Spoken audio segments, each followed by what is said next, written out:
At least 50 mobile phone handsets have been nabbed in the ongoing KCSE exams, which entered its fifth day today. The handsets were being intended to be used to aid in cheating.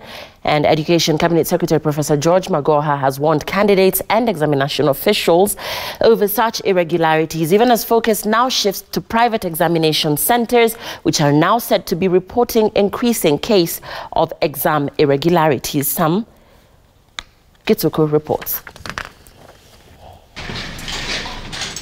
5 days into the Kenya Certificate of Secondary Education examinations, and incidences of irregularities have been minimal.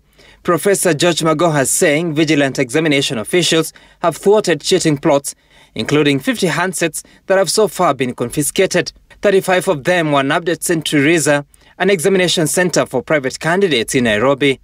26 people were arrested and 7 other handsets confiscated in Garissa County. Action is being taken as those phones have been forwarded to the government agencies to find out precisely what was in them. Again, in another school in Wajir, during the chemistry practical, one teacher wrote the results on the blackboard. This is a lot of mischief. The CA is now directing examination invigilators to heighten frisking of candidates before they are allowed into examination rooms. Perhaps on the frisking, they should be very, very firm. Because there used to be some people saying chiefs should not go to school. But in Nairobi here, it is a chief who was bold enough, a Muslim chief who was bold enough to recover the phones from between the legs of the learners. In KCSE County, 11 people have so far been arrested for allegedly designing unconventional means to cheat, including designing alternative candidates' albums. We had the mischief of altering even the album with the photographs of the learners, to the extent that we were ordinarily an invigilator will not know that there is an imposter.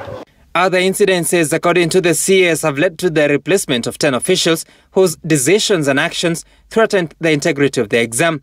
Some officials are said to have even allowed unauthorized persons into examination centers, while others took bribes of up to 120,000 shillings to facilitate cheating. Some of the incidences have been reported at examination centers for private candidates, Magoha rethinking the concept. We are also going to scrutinize the concept of allowing private centers, very tiny private centers scattered all over the place. Because again, when the results come, you find that they have done better than the public schools. The examination resumes Monday next week, set to run until 27th of this month. Sam Kituko, Citizen TV.